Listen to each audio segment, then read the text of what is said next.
Welcome back to Speak Up Queen, the podcast where we empower, uplift, and celebrate women who have reclaimed their voices to inspire others.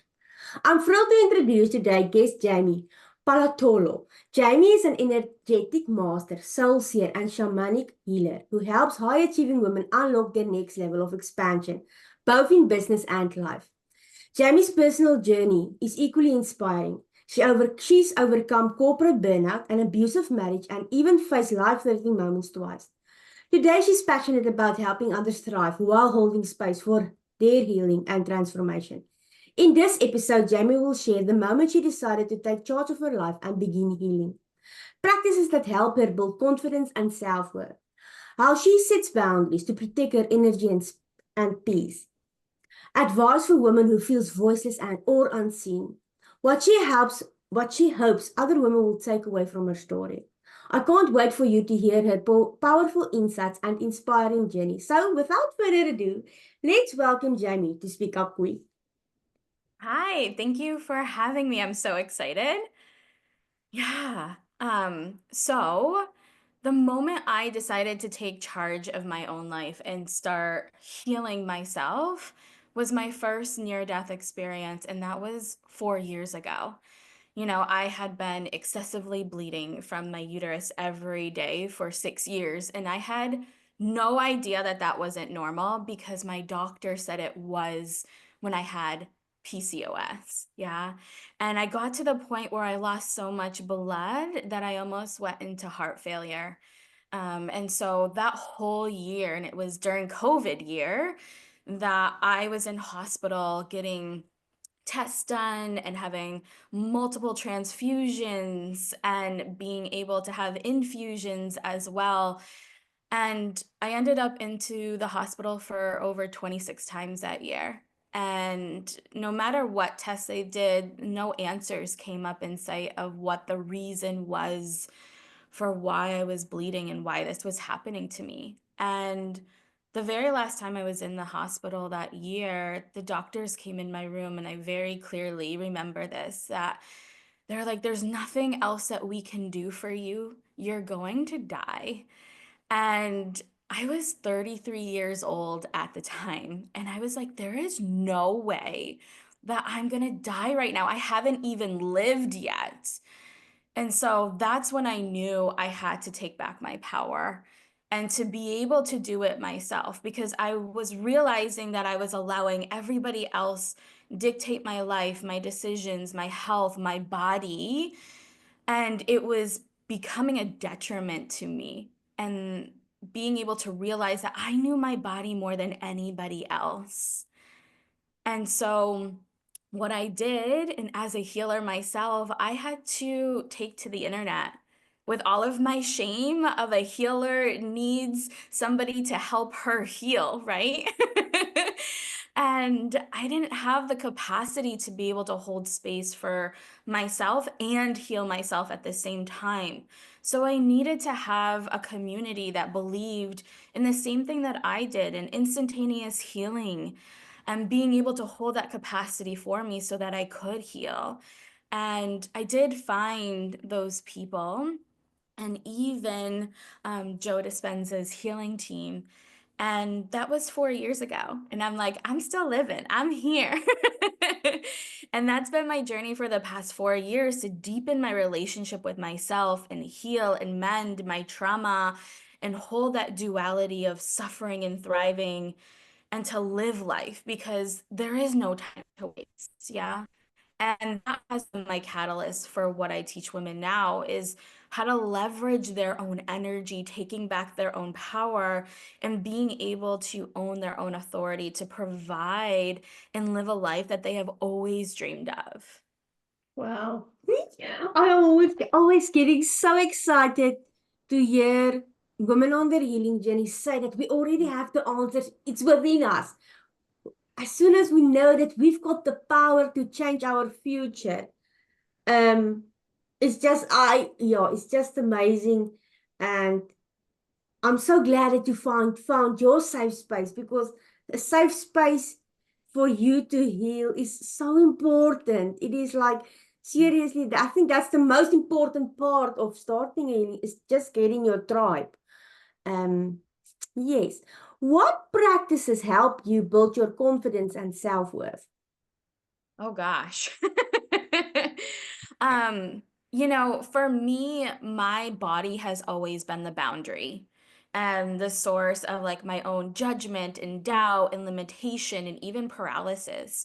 So, coming back into the relationship with my body and not being able to resent it or abandon it through like food or disassociation or even putting others as a priority over myself, like that was the biggest thing of coming back to having like self-sacred touch. And what I mean by that is the body is the gateway to all like our value, our worthiness, our validation, our pleasure, our fulfillment and success. And if we do not feel our body and our own value within it, it'll limit our experiences within our life. And just settling for just enough or having just enough or feeling like there's never enough, right? Searching for that dopamine hit outside of ourselves to hopefully sustain until the next one. But in self sacred touch, when we come back into connection with the body, we witness ourselves in our current state of reality. So we acknowledge ourselves as we are and unveiling the truth within our own tissues, our own skin, which can be really confronting, right? Because trauma and suppressed emotions live within the body and our tissues. And now we're taking the time to actually unlock everything that has been held on to for us to be free in our own expression. So, strengthening our own trust and connection and confidence in that self worth, because what we're doing is listening and acknowledging our body and taking action on what our body is saying instead of ignoring it again and pushing it aside, right? Looking for somebody else to tell us what to do or somebody else's validation and attachment to that for us to be able to feel good. And so the biggest thing for me has been coming back to my body, doing mirror practices, being able to look at myself in the mirror and understand and actually touch my arm and being like, that's my arm, of being that awareness of like, this is who I am, this is my body, so that I don't have that disassociation and being able to have that confidence within me because I am all who I have, right? We are all that we have. Our body is our only thing that we have right now and living this human life in existence. So, yeah. It was so nice to hear you say mirroring yourself and looking yourself in the mirror. Because I was 30 years old. I couldn't even look myself in the mirror. It Wow. was like it was me living in my head. It was Mhm. like I was out of my body. I was Yeah. living in it is a strange, I don't know how to explain, but it was really, I could see myself living in my head, not in my body. And Yeah. I didn't want to look myself in the mirror. That person that was looking back at me it was not me. But Yeah. yeah, when you start to align and you start to feel, it is just amazing. It is just amazing how we have been created, that everything, that gut feeling that is there to protect us. But like you said, sometimes we push it down because we are seeking validation from other people, Yeah. and we ignore it for so long. Which leads me to the next question. How did you set boundaries to protect your energy and peace? Whew. Yeah. I think boundaries is a big controversial type of word, especially in our industry, right? Because boundaries is for ourselves, it's not for other people to adhere to. And so for me is how I structure of understanding what my boundaries are is like what season of life that I'm in right now and what's a priority. And being able to understand those core values is the structure and measurement of how I set my boundaries. So, for instance, like right now, my core values and my priorities for myself is my body, my energy, and having fun. So that's the measurement of everything I do and everything I decide upon. Like is it going to nourish and support and aid my body? Then yes, I'm going to do it, right? But if it provides stress or pressure or detriment to my body, it's a no.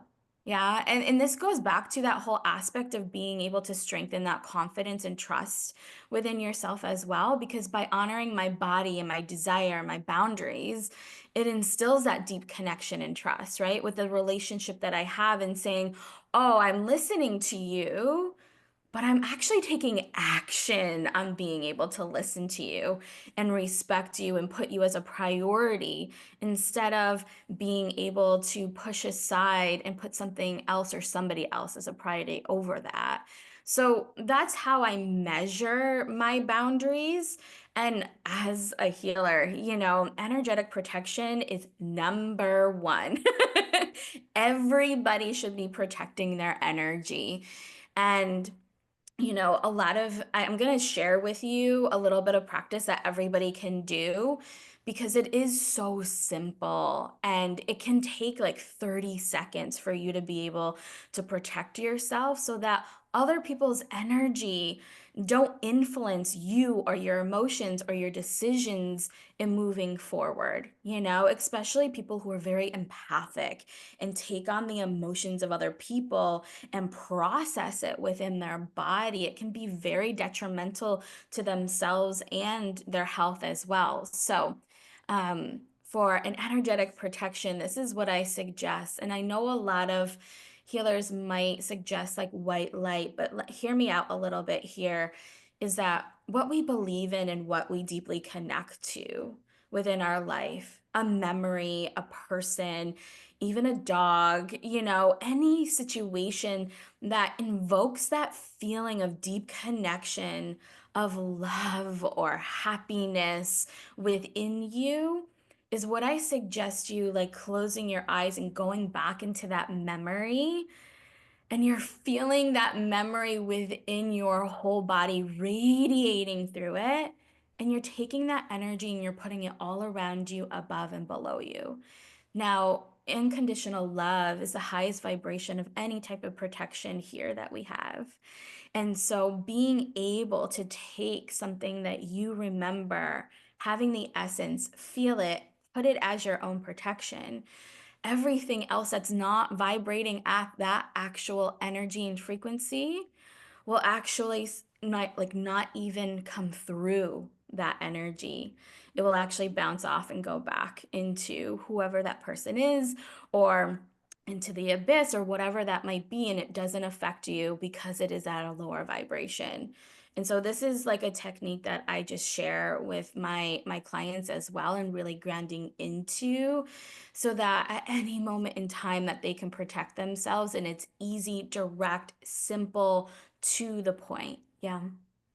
No, and that you spoke, and it didn't even take you 10 seconds to just, when you were speaking, I was like, oh my, I can still remember when my son was barely 1 year old and he was like coloring in and he still spoke. And then we are original Afrikaans and he was like, put down your phone and write. And I was like, still recording him. But that moment where he was just like, sit off your phone and skryf. But just that is like, my energy is like, oh, that's a memory that I still remember. And that's one of the most memorable, fun things. And when you were saying it, it was like my heart was just like, Yeah. I just love this energy. So I'm excited to go out to work today with this Yeah. energy of love. Yeah. Yeah, exactly. You can also like do the protection before you go into like the mall or go into like large spaces or go into the grocery store so you can see the difference of when you have protection and when you don't. I think it's really important for you to be able to experience because that's what disrupts the energy for you to be able to embody this, to actually have this be sustainable for you. Yeah. Oh, well, speak up, Queens. Here's a tip for you. So don't say that you are attracting negative things. You now have a resource to protect your peace. Mm. Is there any advice for women who feel voiceless and unseen? Yeah, because I used to be one of these women. When I was in college, I went to school for engineering and architecture. So we had to do all of these like speaking gigs and be able to talk about our projects and everything. And I was stage fright. Like I would be paralyzed because everybody was looking at me. Yeah. Um, and the only thing that actually helped me, especially as an entrepreneur, you have to be seen and heard and put out there so people can understand you and actually be able to impact the world within your own wisdom, right? And so it's really simple, and maybe people will be so activated and triggered by it, but you have to face your own fear because the only way through is going to be able to face it.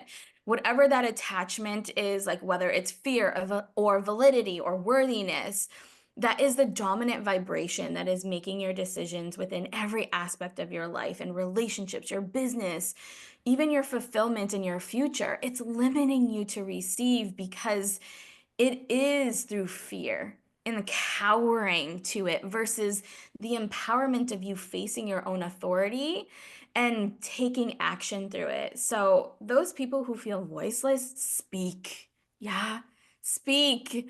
And those who feel unseen, be seen, girl. Go on, like do any type of movement, do what you love to do. If you love to dance, record yourself dancing and like post it and just allow yourself to be seen. For me, is like because I do a lot of holding space with my clients of trauma, I have to be open and vulnerable too. I have to show up in that way of honoring myself and honoring my honesty of what's going on in my life and not show up as like, oh, I'm the leader, I know it all, I've been there, done that, and you should listen to me because of that. It's like we're always evolving and expanding and growing into self-mastery, right? If we're enlightened, we are already transitioned, baby. And so being able to show up even in my own vulnerability is really important because then it instills that trust between me and my clients or potential clients or my audience for them to be able to show up in their authenticity, for them to speak their truth. Yeah. I think I think some women or some of these listeners might think, oh, but they've got it all under control. They have, and I'm like, no, no, No. if only. But I don't want everything in control. I don't want Yeah. because I don't want to be a robot. God didn't make us robots. He made us this Yeah. authentic self, showing up as ourselves. Um, I still remember when I was young, I was in year two, and I was I was always standing up for myself. But then in the years, someone silenced me. You must be quiet, you must behave, you mustn't speak up. And all of these things has tried to push us down. But at the end of the day, it's just people who can see our light and it's irritating Mm. them Yeah. that is trying to bring us down. So yeah, just start. I just want to say start. Just Yeah. because we have to make a choice. If we want to start your healing journey and you want to heal and break generational trauma, it all starts with you. I Yeah. someone always said, Marika, you must do this, Marika, you must do this, Marika. But I didn't make that choice. Someone else made that choice. Until I decided on my 30th birthday, enough is enough. We're going to climb on this airplane to Australia. Until that moment, I did it for me, not for anyone else. And it took me 5 years, almost 5 years to become this person. So it's not happening overnight. It's really not, No. it's not and you're healed, you can go on and no, no. And I must say, I enjoy every part of me. A few years ago, I wouldn't have, I was like, oh, why did you drink? Why did you smoke when you were 17? And I was like, And now I'm like, but that girl, she didn't have anyone to protect her. That was her voice trying to show the world that there was something happening to her. And now I embrace all of my flaws. When I cry on a Facebook Live, when I cry, I can't pretend that suppress my feelings anymore because we were taught we have to suppress our feelings, and that's staying stuck in our bloody bodies. I Yeah. had back pain for almost 2, 3 years. And the last few months, it was really bad. I couldn't walk. I had to see a physio, so I can only walk like 10 minutes because I was such in pain. And then at 2 o'clock in the morning, a few weeks ago, I was Googling what type of emotions Mhm. make back pain. And it was grief. One of them was grief. My mother-in-law passed away last year. One of my mentors passed away. I lost 3 mentors last year in just six Wow. months. And it was like suppressing because I had to be strong for my son, for my husband. I was suppressing all of these emotions because that is what we've been taught. And Mhm. now I'm like, if I want to cry, I'm going to cry because I just want Yeah. to release it. I want to, if I'm angry, I'm teaching my son, if you're angry, growl, let it out.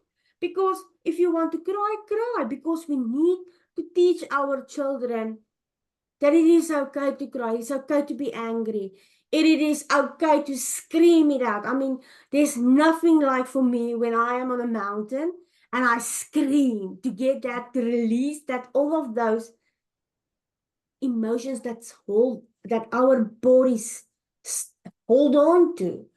Yeah, it's just I just love speaking to women and inspiring other women and collaborating with other women so that you can know that we are not alone, and it is okay to be you. It is okay to have fun, like you said, having fun. I mean, I love dancing. I just love it. And I can go. My son is like, Mom, do you really need to do that move? And I'm like, yes, I do. I can. It's just me and I love it. Um, what is your hope for other women that they will take away today from your story? Yeah.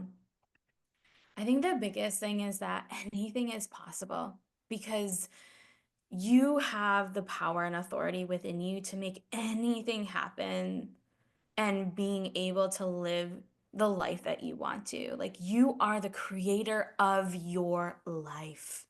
Those questions that you are asking, you are the answer to them. Yeah.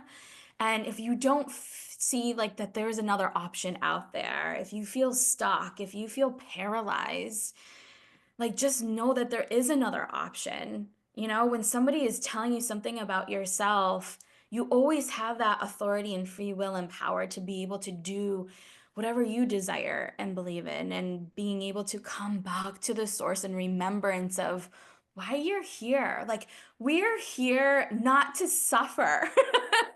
We're here to have fun and have pleasure and allow ourselves to live life, right? And so that's what I would want them to take away is like anything is possible. Yeah, Because somebody told me I was going to die 4 years ago, and here I am making a huge impact on the world and supporting other people and activating other leaders within the industry so that they can activate other people too. Yeah. And that wouldn't have happened unless I came back to me and said, I can do this for me. that is so true, especially if you have been a survivor. You have the choice to be the victim for the rest of your life, blaming and shaming everybody around you for your circumstances. Or you can make just one decision to say, you know what, I'm going to show up for myself. I'm going Mhm. to heal. I'm going to start, even though I don't know where, I Yeah. am just going to start showing up for myself, not for anyone else, because we need to do this for ourselves. You don't, because I think you're fake if you try to heal because you're trying to impress someone else. Mhm. You can fake it till you make it for a while. It's going, Yeah, no. but then dwa. then something happens to you, like you were in the hospital, and then at that stage you have to make a choice. Then it's like reality hits you, and it's either you're going to fight back or you're going to lay down in the pit and feel sorry for yourself.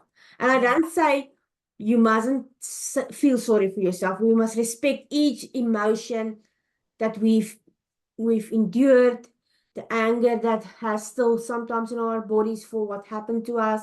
We must respect those emotions because they are there in our bodies to remind us, to protect us. I mean, your gut feeling, it's telling you exactly this person is a bad person, or you can, I mean, always say to my husband, oh, I don't feel good because my gut is like, I don't like to be near this person because I don't feel safe. And Mhm. it's like, what do you mean? And then a few months later, it's like, boom, that's why I didn't feel safe. Our bodies is here to protect us from 200, 3,000 years ago.